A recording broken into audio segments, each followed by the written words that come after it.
नमस्कार। मेरे हाथ में एक किताब है, बिंदु बिंदु विचार, कतरा और समंदर। लेखक हैं चंद्रमणि रघुवंशी। आपको मैं बताना चाहूँगा कि चंद्रमणि रघुवंशी जी सन 1975 से काव्य साधना कर रहे हैं। इन्हें लगभग 40 साल से ऊपर का समय हो चुका है कि वे काव्य रचना कर रहे हैं या फिर काव्य साधना कर रहे हैं, लेखन कर रहे हैं। पेशे से ये पत्रकार हैं। अपने 16 वर्ष की आयु से ही वे पत्रकारिता कर रहे हैं। नवभारत टाइम्स, हिंदी दैनिक हिंदुस्तान, हिंदी दैनिक जनयुग, हिंदी दैनिक नई दिल्ली, नवजीवन, हिंदी दैनिक लखनऊ, ब्लिट्स तथा करंट, हिंदी साप्ताहिक बम्बई का वर्षों तक प्रतिनिधित्व एवं समाचार भारती न्यूज़ सर्विस नई दिल्ली, इस तरह कई समाचार एजेंसियों के साथ, पत्रों के साथ आप काम कर चुके हैं। और ये जो अभी पुस्तक मेरे हाथ में है, बिंदु बिंदु विचार, कतरा और समंदर, यह इस पुस्तक में जो कुछ भी लिखा गया है या छपा है, यह एक पत्रकार की दृष्टि से, जो समाज को देखने की एक दृष्टि होती है पत्रकार के पास, वह दृष्टि इस पुस्तक में दिखाई देती है। इस पुस्तक में कुल 18 विचार हैं।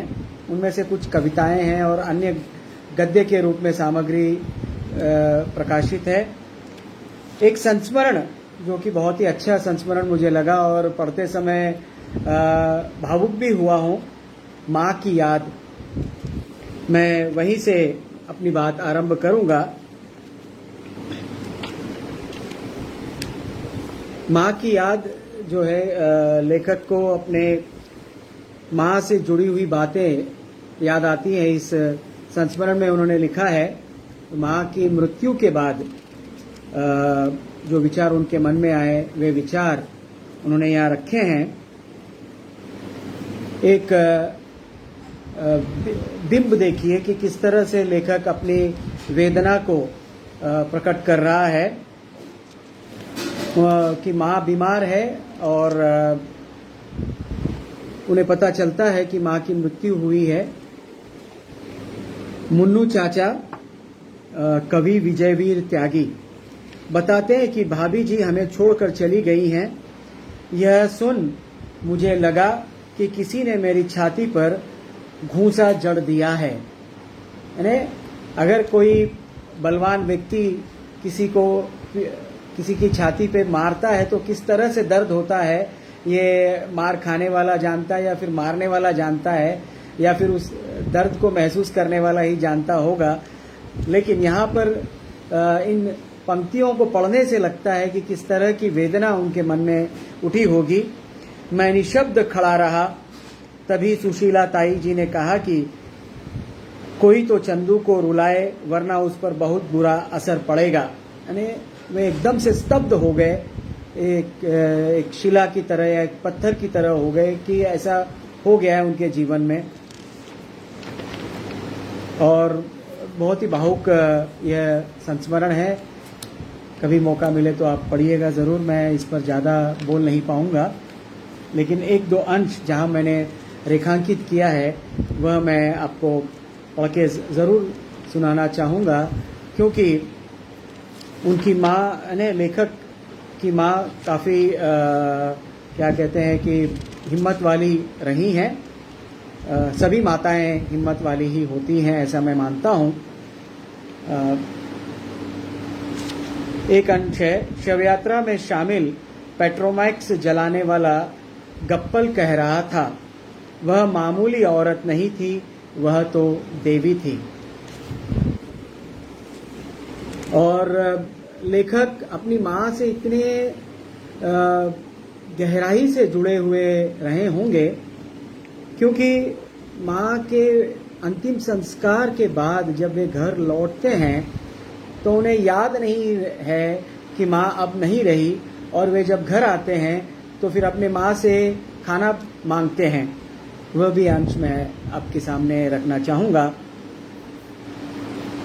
जब थके हारे हुए अपने अपने घरों को लौट गए, मैं भी घर में आया और प्रवेश करते ही चिल्लाया, बीबी जी खाना दे दो, बड़ी भूख लगी है। यह सुनते ही नानी का विलाप गूंजा और मैं हतप्रभ रह गया, यह ध्यान करके कि मैं तो अपनी माँ की राख गंगा में बहा आया। एक और छोटा सा अंश इसी संस्मरण से।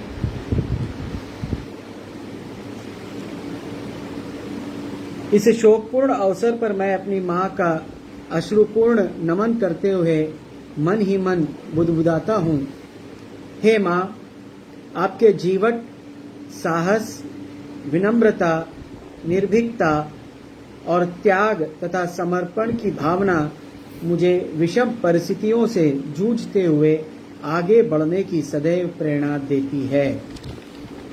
माँ के लिए समर्पित वाक्य। अब मैं आरंभिक प्रश्नों पर आना चाहूँगा। लेखक ने अपने इस बिंदु बिंदु विचार, कतरा और समंदर के इस संकलन को अपने पिता के लिए समर्पित किया है, और समर्पण वाक्य है, विचारों का यह संग्रह समर्पित है उन पिताश्री को जिनके ललित निबंध मेरे लेखन के प्रेरणा स्रोत रहे हैं, चंद्रमणि रघुवंशी। भले ही इस पुस्तक का शीर्षक रखा गया कि बिंदु बिंदु विचार, कतरा और समुंदर, लेकिन मुझे पढ़ने के बाद ऐसा लगा कि ये तो समंदर नहीं, सागर नहीं, बल्कि ये तो महासागर है। मेरा ये व्यक्तिगत विचार रहा है हमेशा ही कि अगर किसी लेखक को आप पढ़ते हैं और पढ़ने के बाद आपके मन में कुछ पंक्तियां उभर कर आती हैं या लिखने की इच्छा होती है, तो वह लेखन उस लेखक का सार्थक हो जाता है। जब आप कोई पढ़े इन पंक्तियों को तो लगेगा कि हमें भी कुछ इस तरह की पंक्तियां लिखनी चाहिए, या फिर अपने मन में भी ऐसी बातें या ऐसे विचार उत्पन्न होने लगते हैं। लेखक तो प्रयास करता रहता है कि अपने मन की बातें कहीं लिखे, और सामान्य व्यक्ति और लेखक में यह अंतर है कि लेखक अपने विचारों को शब्दों के माध्यम से प्रकट करने की कला अपने पास रखता है, और एक सामान्य व्यक्ति लिख नहीं पाता या किसी से बोल नहीं पाता। लेखक के पास ये कला होती है, विचारों को प्रकट कर सकता है। और पढ़ते समय ऐसा लगता है कि ये मेरे मन की बात कर रहा है, तो अगर ऐसा किसी के मन में आता है पढ़ते समय, तो समझिए कि उस लेखक का लेखन सार्थक हो रहा है। और जिसके लिए लिखा जा रहा है, असल में पाठक के लिए लिखा जाता है, स्वांत सुखाय के लिए भी लिखा जाता है, लेकिन जब छप जाता है तो फिर वो पाठक के लिए ही होता है। और पाठक जब पढ़ते हैं तो लेखक का वह प्रयास पूर्णता की ओर बढ़ने लगता है। लेखक ने बहुत अच्छी बात यहाँ पर रखी है, जो कि मैं समझता हूँ कि लेखक की विनम्रता भी है, एक तरह से डिस्क्लेमर है, उद्घोषणा आरंभ में ही वो कहते हैं, मुझे जीवन यात्रा मिली, साथ ही विचार यात्रा भी। मैं उम्र भर विचारों के समंदर में डूबता उतरता रहा। जीवन के हर कदम पर मुझे सवाल खड़े मिलते रहे। मैं बूंद बूंद विचारों से आगे बढ़ता गया। कभी मैंने विचारों को गद्य में उतारा, तो कभी मेरे विचार पद्य में तैरते रहे। वैसे जब इन विचारों को हम पढ़ते हैं तो ऐसे लगता है कि ये गद्य कविता ही है। भले ही प्रोज हम गद्य करके पढ़ते हैं, गद्य में पढ़ते हैं, लेकिन ये विचार पढ़ते समय ऐसे महसूस होता है कि ये गद्य कविता है। मैं यहाँ बताना चाहूँगा कि सर्वेश्वर दयाल सक्सेना भी पत्रकार रहे हैं और उनकी कुछ कविताएं गद्य कविताएं रही है। और हाल ही में मैंने एक तेलुगु के लेखक से चर्चा की थी, उनका एक काव्य संग्रह अभी प्रकाशित हुआ था। तो मैंने पूछा उनसे कि सर ये तो आप कह रहे हैं कि ये काव्य रचना है, लेकिन मुझे नहीं लग रहा है कि ये काव्य रचना है। तो उन्होंने बताया कि तेलुगु में भी एक शैली है गद्य कविता। यानी मैं समझता हूँ कि भारत की अन्य भाषाओं में भी गद्य कविता लेखन का प्रचलन है। तो उसी क्रम में ये जो विचार मेरे सामने आ रहे हैं या मैं पढ़ रहा हूँ, ये भी मुझे निबंध नहीं या फिर विचार के छोटे छोटे अंश नहीं, बल्कि गद्य कविता के रूप में ही मैं इन्हें देख रहा हूँ। वे कहते हैं, मैं कोई विचारक नहीं हूँ, इसीलिए मेरी भाषा कोई उलझी हुई, घड़ी हुई और क्लिष्टता से भरी हुई नहीं है, बल्कि आम आदमी जिस भाषा में सोचता, समझता है, लिखता, पढ़ता है, उसी आम बोलचाल की भाषा में मैंने अपने विचारों को पिरोया है। मैं बौद्धिक होने का कोई बोझ पाठक पर नहीं डालना चाहता, न ही संस्कृतनिष्ठ भाषा का उपयोग कर पाठकों को चमत्कृत करना चाहता हूँ। ये इनकी उद्घोषणा है और पढ़ने पर लगता है कि यह आम आदमी की बोली में ही लिखे गए विचार बिंदु हैं। फिर वे आगे कहते हैं, अगर कुछ विचार उपयोगी लगे तो उन्हें दर्पण की किरचों की तरह सहेज लीजिए और उन किरचों से आईना बना लीजिए। फिर आईने में देखिए, क्या उसमें आपकी अपनी शक्ल, सूरत नजर आती है? यदि हाँ, तो समझ लीजिए ये विचार आपके ही हैं। तो साथियों, उद्घोषणा में ही लेखक कह रहा है कि ये विचार मेरे नहीं बल्कि आपके भी हो सकते हैं। मैं कुछ विचार बिंदु आपके सामने रखना चाहूँगा। सबसे पहला ही शीर्षक है कतरा और समुंदर, जो कि इस संकलन का भी शीर्षक है, कतरा और समुंदर। और यहाँ पर कतरा और समुंदर में लेखक ने बहुत ही क्या कहेंगे विचार उत्तेजक बिंदुओं को सामने रखा है, जिसमें प्रतीक के रूप में ऐसे दो किरदार अपने सामने रखे हैं कि जो आजकल समाचारों में पढ़ने में भी आता है और देखने में भी आता है चैनलों में कि कम उम्र के बच्चे बालिकाओं के साथ, लड़कियों के साथ, औरतों के साथ दुर्व्यवहार कर रहे हैं और फिर उन्हें भी सज़ा हो रही है, लेकिन विलंब से हो रही है, या कुछ लोग तो सज़ा से छूट भी जाते हैं।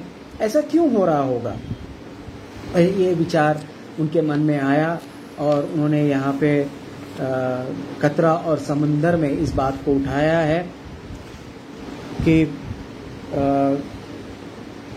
भारत में प्रजनन, हम लोग यानी भारतीय संस्कृति में जितना मैं समझता हूँ, जितना मैं पढ़ा हूँ या जितने मैंने सुना है कि प्रजनन को हम पवित्र कार्य मानते हैं, लेकिन जब यह काम वासना से लिप्त या काम वासना में डूबे व्यक्ति जब करते हैं तो कहते हैं कि जो जिस तरह की संतान की उत्पत्ति होगी वे उनमें भी उसी तरह के विचार हो सकते हैं। तो यहाँ पर एक सुझाव के रूप में लेखक एक विचार रख रहे हैं, समुंदर में कतरे ज़रूर बोएं, लेकिन ऐसे नहीं कि एक तरफ ध्यान में चांद उगे तो एक तरफ दिल में दीपक बुझे। जिन कतरों से दीपक बुझते हों उन कतरों को मत बोइए। समुंदर में बीज बोना एक अलग तरह का प्रयोग है। हमने सुना पढ़ा है कि ज़मीन में बीज बोते हैं, लेकिन यहाँ पे लेखक समुंदर की बात कर रहे हैं, क्योंकि हमारे पास एक मिथक भी है कि क्षीर सागर मंथन से कई अनमोल मोती, रत्न और बेशुमार क्या कहेंगे दिव्य शक्तियाँ मंथन के बाद उत्पन्न होती हैं। तो शायद उसी मिथक का लेखक यहाँ पर प्रयोग कर रहे हैं और बताने की कोशिश कर रहे हैं कि समुद्र मंथन के बाद जो रत्न हमें मिलेंगे वो रत्न इस समाज को, इस देश को, अपनी कम्युनिटी को बेहतर बनाने की ओर अग्रसर हों। आगे बढ़ते हैं कुछ और विचारों की ओर और उस पर हम चर्चा करते हैं। मैं टूटना तारों और दायरों का एक विचार है, मैं कुछ अंश पढ़ता हूँ, आपको लगेगा कि ये तो कविता है, कुछ विचार या फिर गद्य नहीं है।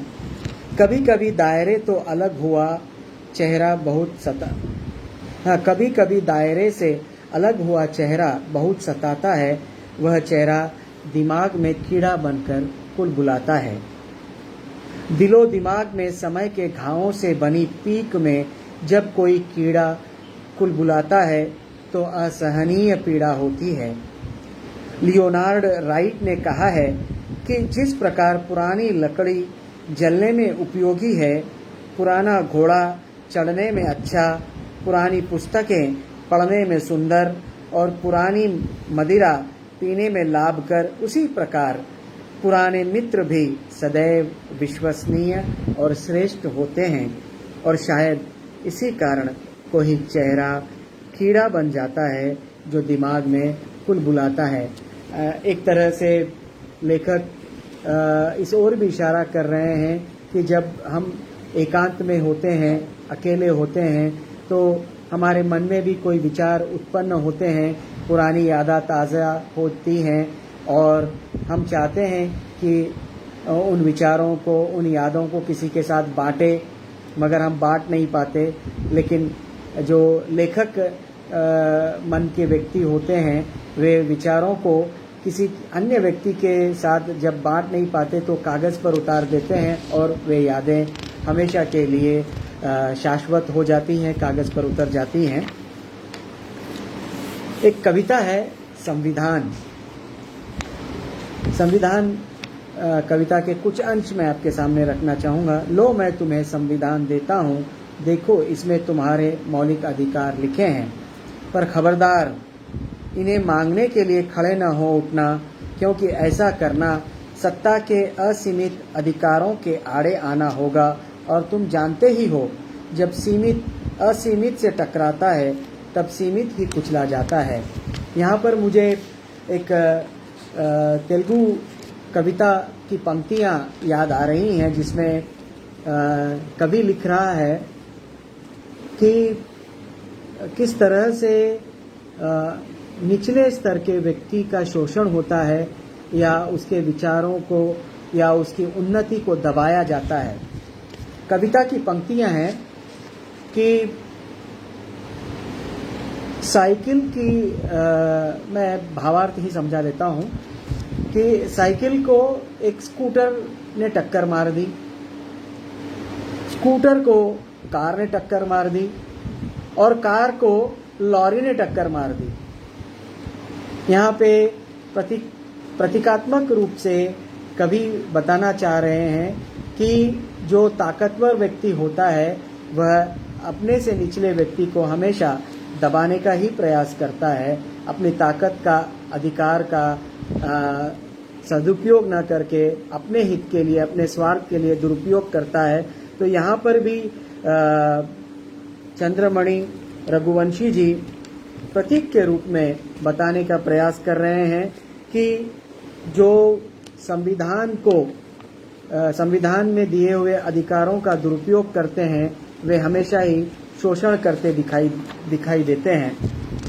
एक संश्लिष्ट बिंब आपके सामने रखना चाहूँगा जिसमें कवि ने बहुत ही गहराई के साथ परिश्रम करने वाले व्यक्ति के जीवन को नष्ट होते हुए कैसे नष्ट होता है या फिर उसका जीवन का अंत कैसे होता है इसकी ओर इशारा किया है। तुम बैल, दिन भर जुतने के बाद तुम्हारे पेट को चाहिए चारा न कि संविधान, क्योंकि कल जब तुम मरोगे पोस्टमार्टम करने वाले डॉक्टर तुम्हारी देह को चीर फाड़ कर यही देखेंगे कि तुमने कब और कैसा चारा खाया था। वे यह नहीं देखेंगे कि तुम्हारे आमाशय में अनपचा संविधान भी है। यहाँ पर एक संश्लिष्ट बिंब उभर कर सामने आता है कि यहाँ पर दृश्य बिंब भी है, गत्यात्मक बिंब भी है और क्या कहेंगे कि स्पर्श बिंब भी है, जिससे वेदना उत्पन्न होती है कि किस तरह से संविधान की आड़ में लोग अपराध कर कर छूट जाते हैं और जिस व्यक्ति को जिसका जो अधिकार मिलना चाहिए वह अधिकार से वह वंचित हो जाता है, उसे वंचित किया जाता है। एक और गंध बिंब देखिए, इन पर्चियों में बगावत की बू आ गई तो पसीने की तुम्हारी गंध बारूदी गंध में घुल मिल जाएगी।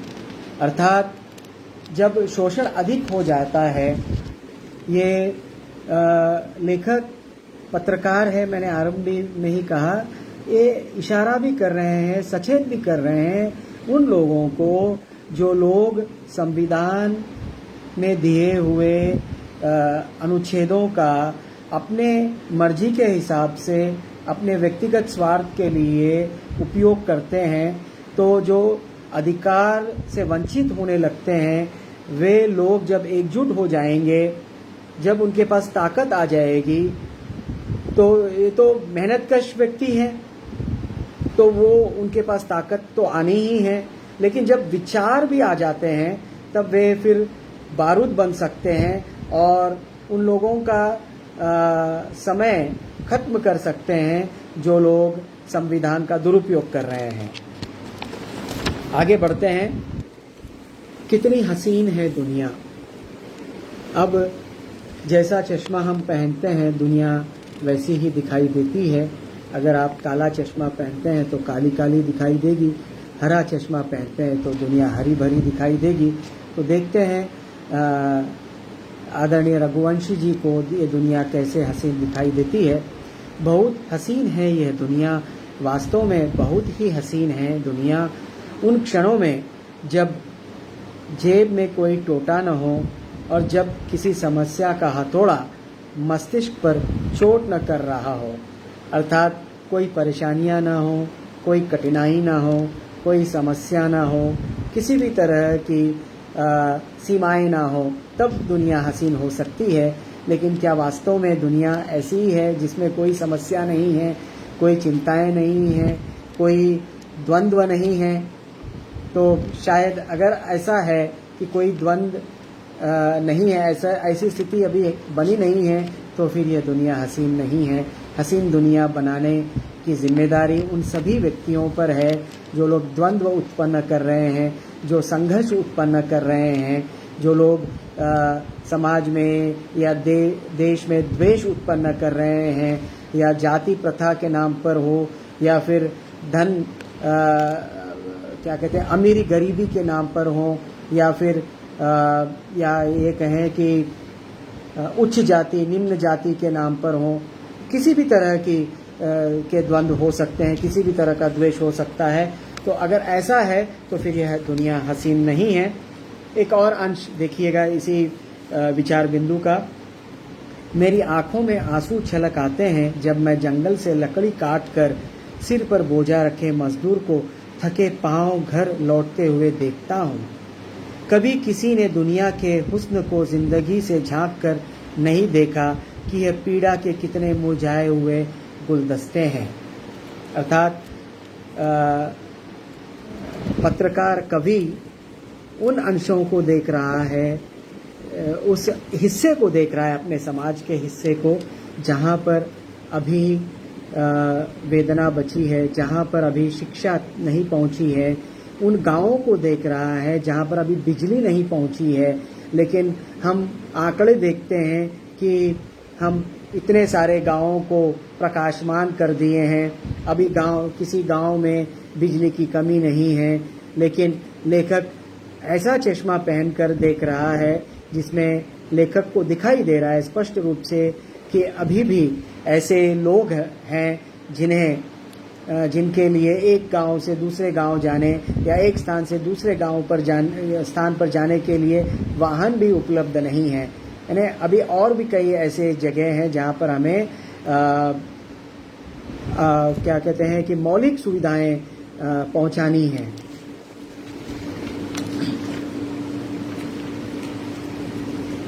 युवा पीढ़ी का संघर्ष, यहाँ पर लेखक ने प्रयास किया है कि नई पीढ़ी और युवा पीढ़ी के बीच में जो विचारों का संघर्ष होता है कि वो किस तरह का संघर्ष होता है और क्यों होता है, इस ओर भी लेखक ने इशारा किया है। हर युग में युवा पीढ़ी पुरानी पीढ़ी के विचारों और आदर्शों को रद्द करती आई है और नई परिभाषाएं गढ़ती आई हैं, और ये कवि का मानना है कि यह हमेशा चलता रहेगा और हमेशा ऐसा होता रहेगा।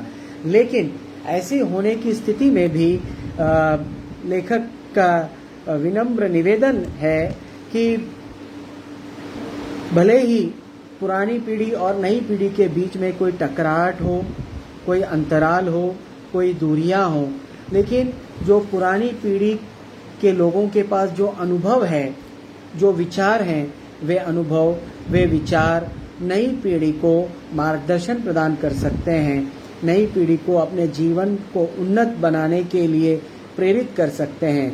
लेकिन नई पीढ़ी जब पुरानी पीढ़ी के विचारों को या उनके अनुभवों को निरर्थक समझेगी तो फिर दोनों पीढ़ियों के बीच में संघर्ष होता है और पुरानी पीढ़ी चूँकि अशक्त होते रहती है आयु से भी, और फिर समाज में अपने स्तर को या फिर अपने जीवन स्तर को ऊंचा नहीं उठा पा रही होती है, तो वो दुख का अनुभव करती है।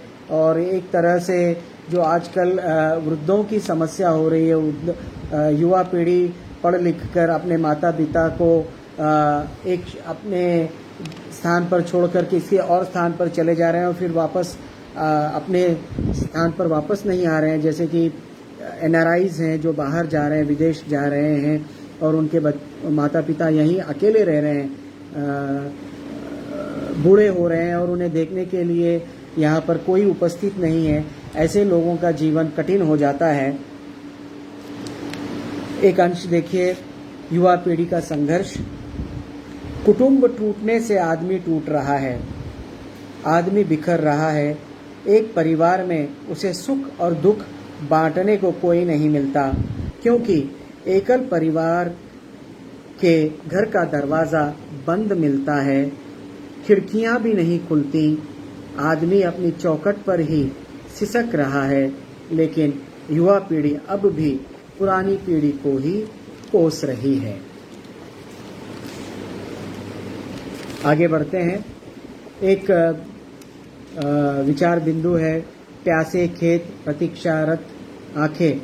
यहाँ पर बहुत ही सुंदर दृश्य बिंब और एक तरह से संश्लिष्ट बिंब आपके सामने प्रकट होगा जब मैं इन पंक्तियों को आपके सामने रखूँगा। यहाँ पर कई सारे विचार बिंदुओं के जो गद्य कविता मैं कह रहा हूँ, कई सारे अंशों में लेखक ने मजदूरों के बारे में और किसानों के बारे में अपनी विचार व्यक्त किए हैं, अपनी पीड़ा व्यक्त की है। यहाँ पर देखिए, किसान की जो वेदना होती है या किसान की तकलीफ़ होती है जब उसे खेती करते समय पानी नहीं मिलता है, जल नहीं मिलता है, तो उसकी खेती खराब होने लगती है। इस दृश्य को एक गद्यात्मक कविता के माध्यम से लेखक ने प्रस्तुत करने का प्रयास किया है।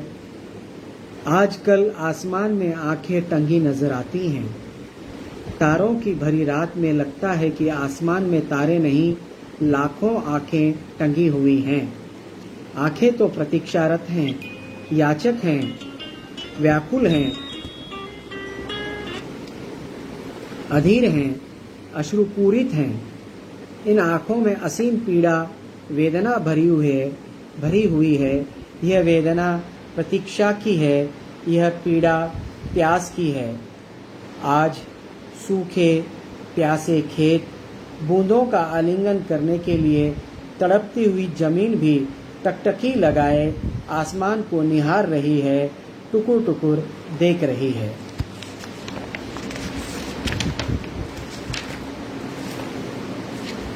यहाँ पर आपने सुना अभी प्यासे खेत प्रतीक्षारत आंखें।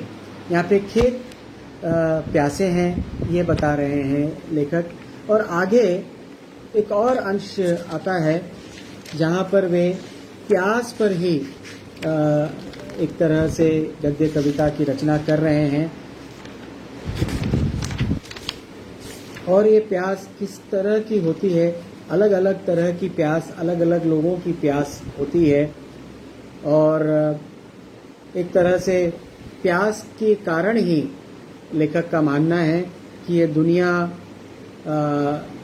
आदिम युग से होकर के आधुनिक युग की ओर बढ़ी है। यानी प्यास एक तरह से यहाँ पे क्या कहेंगे,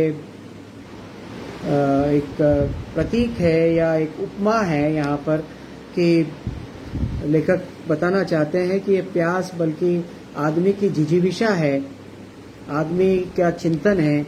और कहते हैं कि आवश्यकता आविष्कार की जननी होती है। जब आवश्यकता पड़ती है तो वह नए नए विचार, नए नए आविष्कार करता है।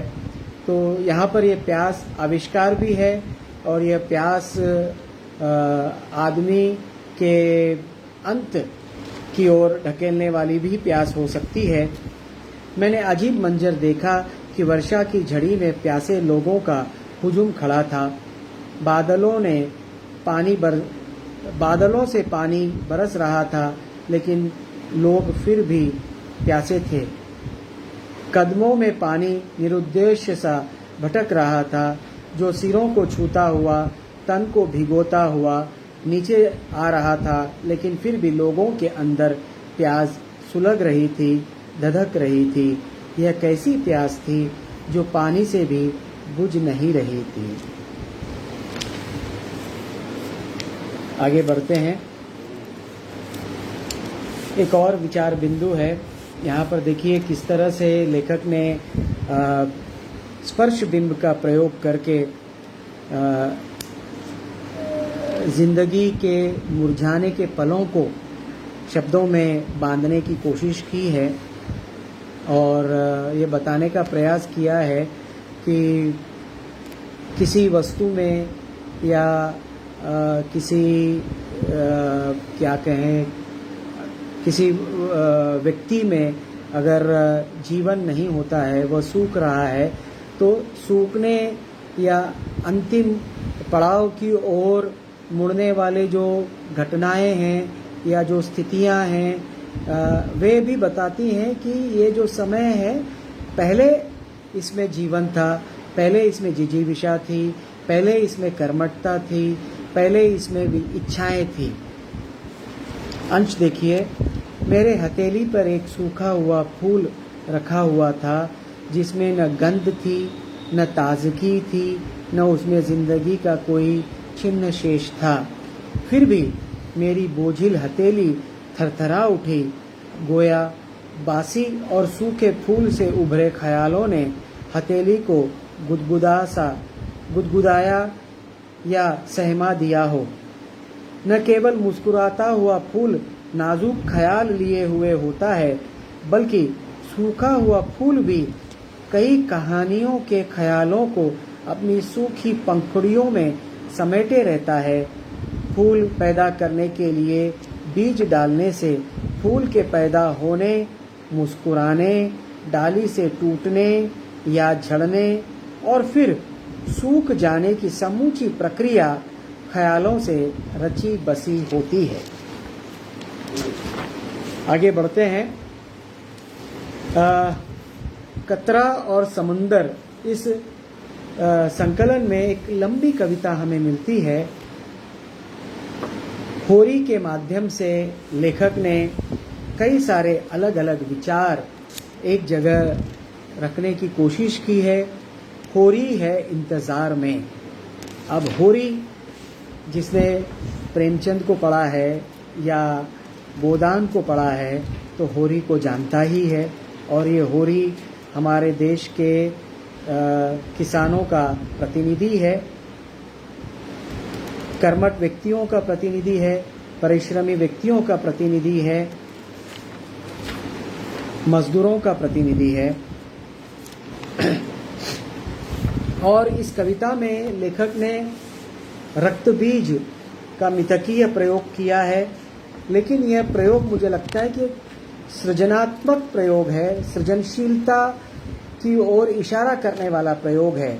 रक्त बीज को हम जानते हैं कि वह तो एक दानव था जो कि मनुष्य जाति का अंत कर रहा था, और जिसे वरदान था कि जहाँ जहाँ उसके रक्त की बूंद जहाँ पड़ेगी वहाँ पर एक रक्त बीज पैदा होगा और फिर वह फिर से इस मानव जाति का अंत करेगा। तो मिथक मिलता है कि रक्त बीज का अंत करने के लिए दुर्गा को या पार्वती माता को महाकाली का अवतार लेना पड़ा और उसका अंत करना पड़ा।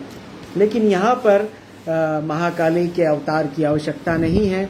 यहाँ होरी है इंतज़ार में, इस लंबी कविता में जहाँ रक्त बीज का मिथकीय प्रयोग हमें दिखाई देता है, वहाँ पर ऐसे मानव के जन्म की बात कही गई है जो इस दुनिया को, इस संसार को परिश्रमशील बनाने के लिए, दुनिया को हसीन बनाने के लिए, सुंदर बनाने के लिए, उन्नत बनाने के लिए फिर से जन्म लेता है।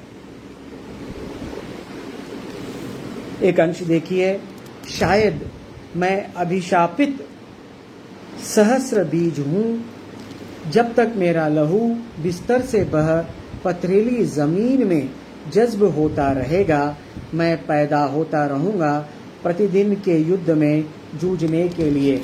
यहाँ पर यह युद्ध एक ऐसा युद्ध है जो उस व्यक्ति को करना पड़ रहा है जिसे अधिकारों से वंचित रखा गया है या फिर हाशिए पर धकेल दिया गया है। वह मुख्य धारा में अभी जुड़ा नहीं है या आने नहीं दिया गया है। एक और अंश देखिए, अपने अस्तित्व और अपनी अस्मिता की रक्षा के लिए मेरी लड़ाई जारी है, लेकिन तुम इससे बेखबर हो, व्यस्त हो उन मुद्दों पर बहस में जो ज़रूरी भी है और ज़रूरी भी नहीं, आम आदमी के जिंदा रहने की शर्त पर। तुम्हें चिंता है ईरान इराक युद्ध या दुनिया के दूसरे मोर्चों पर लड़ी जा रही लड़ाई की, लेकिन तुम्हें खबर नहीं है कि तुम्हारे यहाँ भी चल रही है लड़ाई रोटी के मोर्चे पर। इस लंबी कविता के बाद में मैं एक और इस अंश में पढ़ना चाहूँगा। मैं अपने मोह को नहीं दबा पा रहा हूँ। यहाँ पर देखिएगा, बहुत ही अच्छा दृश्य बिंब आपके सामने अभी उभर कर आएगा जब मैं इस अंश को पढ़ूंगा, क्योंकि यहाँ पर होरी है इंतज़ार में के बहाने लेखक ने मतदान की जो हमारे पास प्रक्रिया है, भारत के मतदान की प्रक्रिया, जहाँ पर नेतागण होरी के पास हाथ जोड़कर आते हैं, हाँ, मतदान भीख में मांगने के लिए, और फिर जब उन्हें मतदान में मत मिल जाते हैं और वे नेता एक सामान्य राजनेता से महानेता बन जाते हैं और उन्हें एक सत्ता मिल जाती है, सीट मिल जाती है, कुर्सी मिल जाती है, ताकत मिल जाती है, अधिकार मिल जाता है, तो फिर वे उस होरी को भूल जाते हैं जिसके एक मत की वजह से वे विजयी हुए थे या उस कुर्सी पर बैठने के काबिल हुए थे, लायक हुए थे। होरी हर 5वें साल मुहर लगाने के बाद रहता है इसी इंतज़ार में, उसकी तर्जनी कब तक ढोती रहेगी एक काला बदनुमा धब्बा, और पूछता है यही सवाल, आखिर कब तक धृतराष्ट्र जीतते रहेंगे इस खेल में।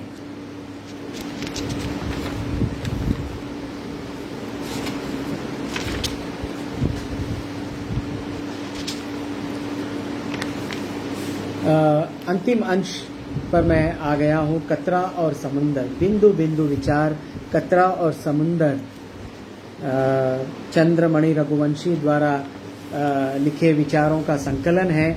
और अंत में लेखक, मैंने जैसे आरंभ में ही कहा कि बड़ी विनम्रता के साथ लेखक ने उद्घोषणा की है कि मैंने तो अपने विचार लिख दिए हैं, और आपको पढ़ते समय कहीं लगे कि ये आपके विचार है तो इसे आप समझ सकते हैं कि ये विचार आपके ही हैं, क्योंकि लेखक ने तो आपके मन में उठने वाले विचार या आपके जीवा पर उभरने वाले शब्दों को केवल कागज़ पर उतारा है। तो और अंत में कहते हुए इस शीर्षक से एक कविता रची है। मैंने जो कुछ लिखा, क्या तुमने उसे ठीक ठीक उसी तरह समझा जैसा मैंने कहना चाहा है? क्या तुमने मेरी पीड़ा जनित सोच को अपने अंदर सभी संदर्भों में आत्मसात किया है? शायद नहीं, क्योंकि तुम्हारे और मेरे बीच आंतरिक संवाद शून्यता को भर नहीं पाएंगे ये निर्जीव शब्द। अर्थात लेखक कहने की कोशिश कर रहे हैं कि जो विचार मन में उमड़ते हैं या उठते हैं, वे सारे विचार शब्दों का रूप ग्रहण नहीं कर पाते हैं। कुछ ही विचार शब्दों के रूप में प्रकट हो पाते हैं। एक तरह से लेखक यहाँ पर पाठक से फीडबैक ले रहा है, प्रतिपुष्टि लेने की कोशिश कर रहा है कि भाई तुमने अब तक जो कुछ पढ़ा है, क्या वो उससे सहमत हैं आप? सहमत नहीं है तो क्यों नहीं है, और सहमत है तो किस स्तर तक सहमत हैं, और क्या आप सोचते हैं? क्या आपके भी विचार इन विचारों के साथ मेल खाते हैं?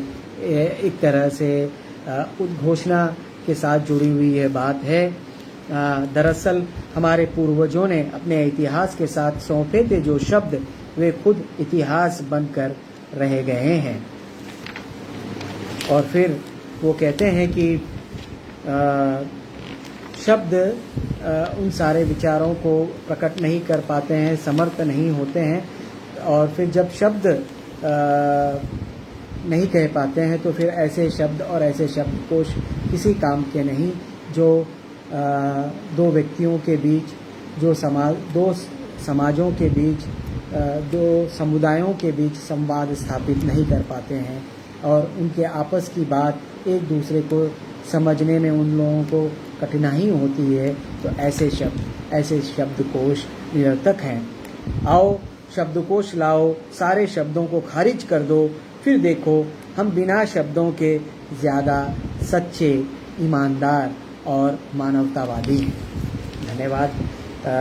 आशा करता हूँ कि मेरा ये प्रयास, जो मैंने कोशिश की बिंदु बिंदु विचार, कतरा और समुंदर का कुछ परिचय आपके सामने रख सकूं।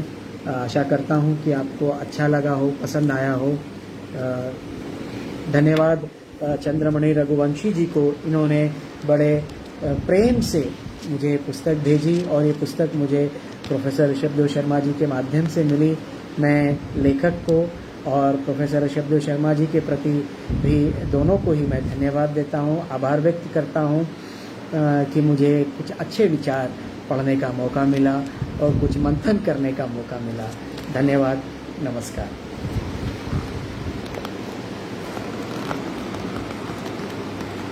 मित्रों, ये थे डॉक्टर बी बालाजी, जो हैदराबाद में स्थित मिश्र धातु निगम में राजभाषा का काम देखते हैं। ये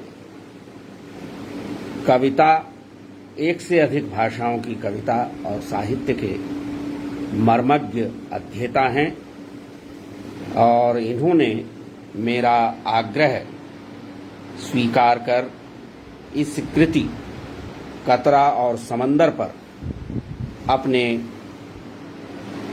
धारा प्रवाह विचार आपके समक्ष रखे। मैं डॉक्टर बी बालाजी के प्रति कृतज्ञता प्रकट करता हूं। फिर से अंत में मैं दोहरा दूं कि जिस पुस्तक पर डॉक्टर बी बालाजी अभी अपने विचार रख रहे थे वह चंद्रमणि रघुवंशी, जो बिजनौर उत्तर प्रदेश के निवासी हैं, उनकी पुस्तक कतरा और समंदर है। तो कतरा और समंदर चंद्रमणि रघुवंशी जी की यह कृति अविचल प्रकाशन, ऊंचा पुल, हल्द्वानी, नैनीताल, उत्तराखंड से प्रकाशित हुई है और इसका प्रथम संस्करण इसी वर्ष 2023 में आया है। डॉक्टर बी बालाजी ने बहुत गहराई से और बड़े सहज भाव से इस रचना का अपना पाठ आपके समक्ष रखा।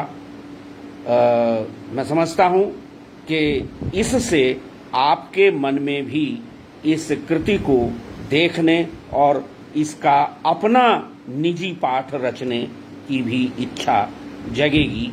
मैं आप सबका भी आभारी हूं और चंद्रमणि रघुवंशी जी से यह आशा करता हूं कि शीघ्र ही हमारे हाथों में उनका कोई नया काव्य संकलन, विचार संकलन अथवा संस्मरण आएगा। बहुत बहुत बहुत धन्यवाद, शुभकामनाएं, नमस्कार।